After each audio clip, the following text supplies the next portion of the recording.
All right, friends, I got a friend that is having a board party tomorrow, charcuterie party, whatever you want to call it. And I want to bring sandwiches, but I need a bigger board to put them on. So we're going to go to the hardwood store. We're here at the woodworker's shop. Let's go buy some wood.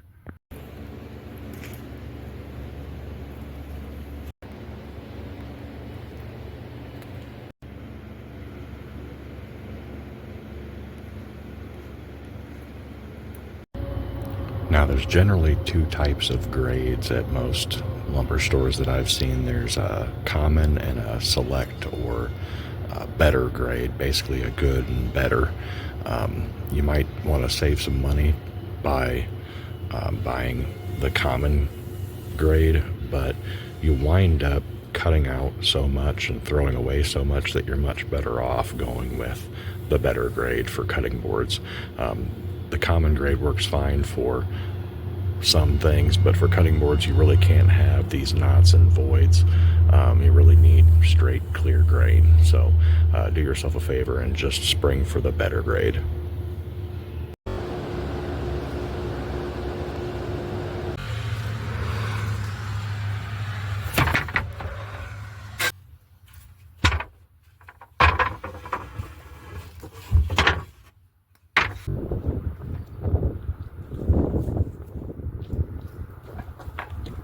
All right, we're back here at the shop, and we've got a few boards that we picked up at the hardwood dealer. We've got our classic walnut, cherry, and maple domestics that we use for cutting boards quite a bit. And while I was there, I noticed they had a couple of exotics. They call them imported hardwoods. This is Liptus, and this is Chechen. I'm probably not pronouncing those right, but I thought they looked pretty cool, so I figured we'd give them a go. So first thing we got to do is go through and just look real close at our boards, and we're going to find bad spots, knots, like things like this here. That knot's not going to work for us. So we want to kind of plan our cutting. We're going to cut them to length. I like to work in like 4 foot approximate lengths, but I'm going to kind of measure what I've got and see what I can do with it and cut them to length, and then we're going to decide on a thickness. Not 100% sure what I'm going to do there. I kind of got to get into the lumber and see what we can do with it. So hang tight and we'll bring you back here in a bit.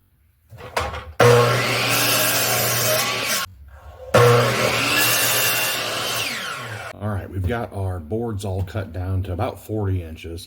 When I did the math, that's what I figured I could maximize my yield out of. So we're going to work with a 40-inch glue up, and then hopefully get 2 boards out of that, 2 good size boards.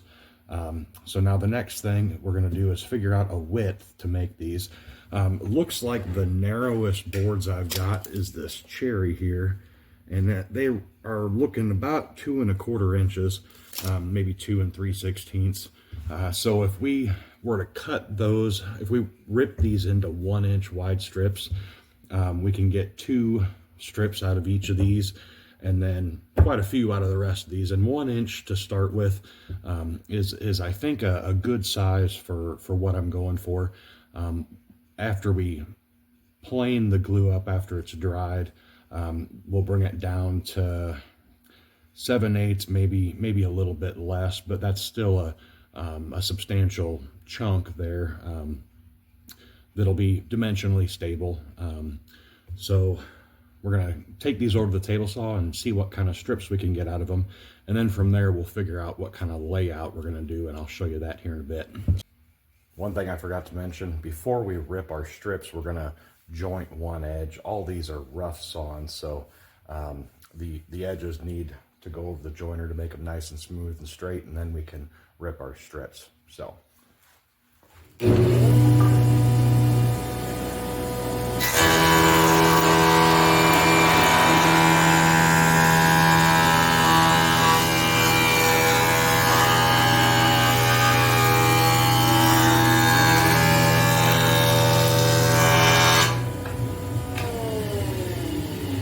there you can can see that's much better than that rough edge there. So we'll go ahead and do the rest of these and then get our strips ripped.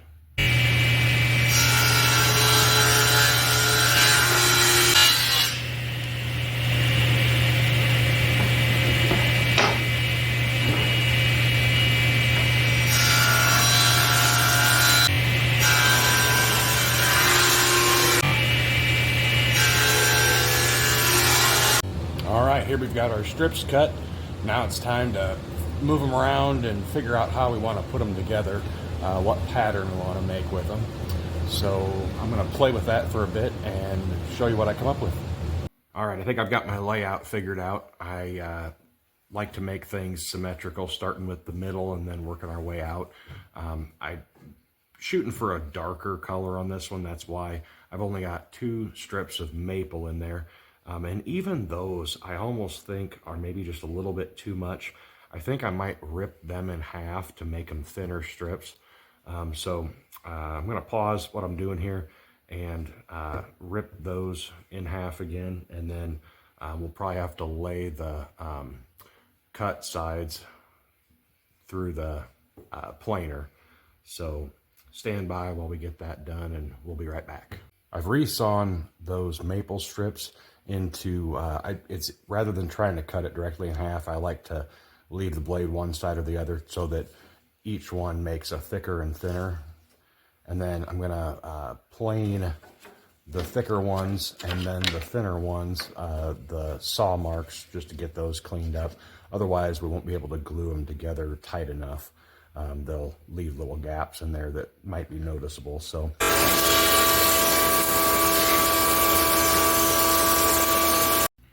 Now you can see I've got those strips back in here, and what I did is I left the smaller ones in the middle, right next to that dark, what was it? Chechen, I guess. I thought that that would give some nice contrast, and then I threw the other ones further out. Should be relatively well balanced that way. I think it'll look nice. So now we're going to get out our clamps and cauls and our glue and get this glued up. All right, to begin our glue up, we're going to gather up our materials. I like to start by putting these pipe clamps underneath the strips. I've got 3 of them laid out in there. Like to keep them every 12 to 16 inches. We might throw an extra one on there in between as well. I've also got, we're going to use Titebond 3. Not only is it non-toxic and food safe, but it's also waterproof after it dries. So great choice for cutting boards and other food contact things. I'm going to use a silicone glue brush, but if you don't have one, don't worry about it. You can spread it with your finger. Just be careful for splinters. Then we're going to have use these cauls here, which are just strips of plywood with clear packing tape on the edges to keep the glue from sticking. And of course, F-style bar clamps for the cauls. So let's go ahead and start out by just taking our last piece and sliding it out of the way there. And then I'm going to lay down all of the other ones so that we can get the glue on the correct face. Now we've got them all laid down, and also double check just to make sure that your layout is correct. Start from the center and say, okay, there's my centerpiece. The next 2 match the next 2, the next 2, etc., etc. Just to make sure that you don't have one out of place, and it just would make the whole thing look wonky. So double check that. Now we're going to start spreading glue, and sometimes you have to clean out your tip there a little bit better. Oh, that's much better.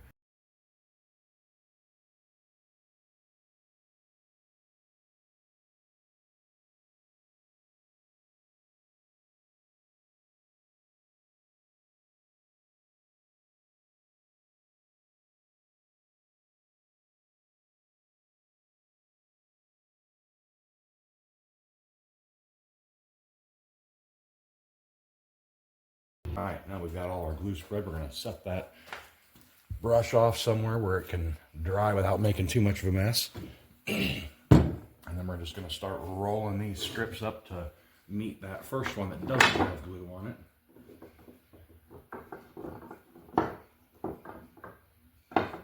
I like to get them kind of close on one end and relatively square, just so that we don't lose any waste to that. But now we need to get our whole glue up slid this way up against the heads of our clamps, and then slide our tail pieces in.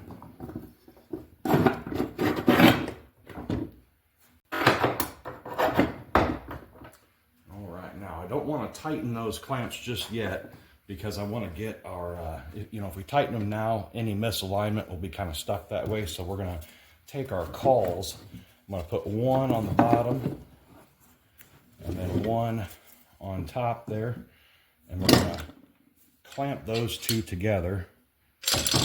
And that'll kind of squeeze everything into alignment. I'm going to put one clamp on that end, and then another one over here on this end, and we might have to lift the whole thing a little bit to get the clamp under there. And these don't need to be super duper tight, just snug enough that they don't fall off. And then we can start to tighten these clamps down. And we're kind of at an angle here, so things might look funny on the camera, but it doesn't hurt anything. All right, now that one's getting snug and we can move on to the next. I want to get the cawls on the other end here before we clamp everything too tight. So now that we've got more cawls on, I'm going to start tightening these down a little bit, and we're going to kind of do incremental tightening. We're going to get the clamps, the bar clamps, squeezing the edges together, and then we'll get these cawls tightened down a little bit more, and then move on to the next. Get them some tightened, and then move to the next one and tighten those a little bit more, and just try to keep everything in alignment while we get it all clamped up tight. I did go ahead and add one more pipe clamp, so we've got 4 of those down the length of it. I'd say they're spaced about every 10 inches. And then our 3 sets of cawls, one on each end and one in the middle, I think is plenty to keep things in alignment for this particular glue up. Now you can see there's a bunch of squeeze out on there. You've got 2 options for that. You can either take a wet rag and clean it up as best you can now, or you can wait until it dries and then scrape it off. Generally, I just wait until it dries and scrape it off with a paint scraper. So we're gonna set this off to the side and come back tomorrow and finish the project up. Here we are the next day, and I've got the clamps off. I'm gonna clean up some of this dried squeeze out with a paint scraper, and then we're gonna run this through the planer, get everything smoothed out real nice. So I just like to get the majority of the squeeze out cleaned up before I do that.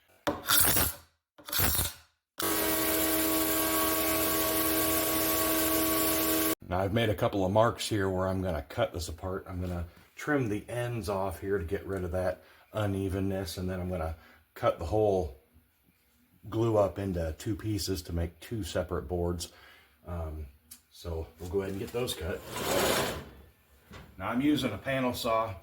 If you want to use a table saw, circular saw, whatever, it works, but I've got access to this, so I'm going to use it. We've got our 2 pieces cut apart here. The next thing to do is to sand the faces. You can use a belt sander. I'm going to use a belt sander. It's a big belt sander though. My uncle's got a panel sander that works great for this. So we're just going to go ahead and fire that up and get that cleaned up.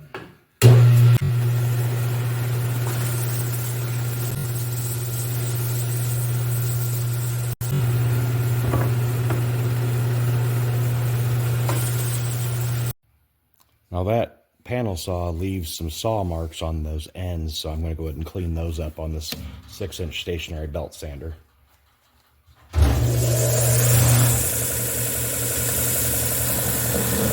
Now for the corners and edges, what I plan to do is just round over the corners. So I just set something round on there that has the radius like I want and trace that. And then I'm going to notch it off on the bandsaw and then clean it up on the disc sander, and then we'll clean it up even further with a sand block.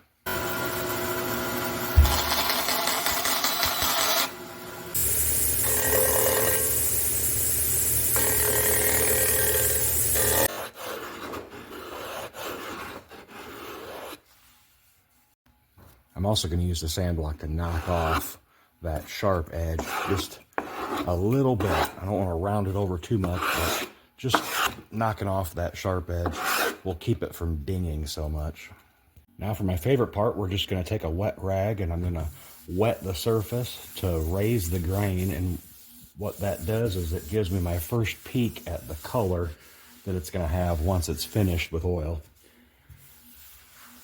So we're going to wet both sides, both faces, and then let that dry and come back and finish it up with some 220 grit sandpaper in an orbital sander.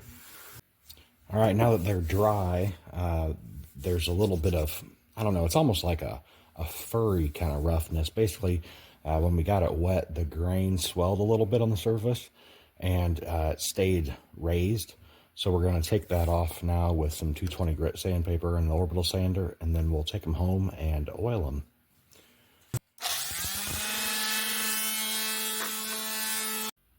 Now you want to finish your cutting board with oil. You want to fill the grain with an oil so that it doesn't absorb the moisture from the food that you put on it. You want to use mineral oil, not vegetable oil or any other organic oils, because they can go rancid. I like to use a mixture of beeswax and mineral oil. So I just like to use a nice clean paper towel, and we're just gonna rub it in, and you can see how that brings out the color nicely. And pay special attention to the end grain, because that'll absorb the oil even more. So I like to do that twice usually. But anyway, I'm going to go ahead and get these boards finished up and cover them up with sandwiches for this board party this evening. Thanks for watching. If you haven't subscribed, feel free. Yeah, have fun.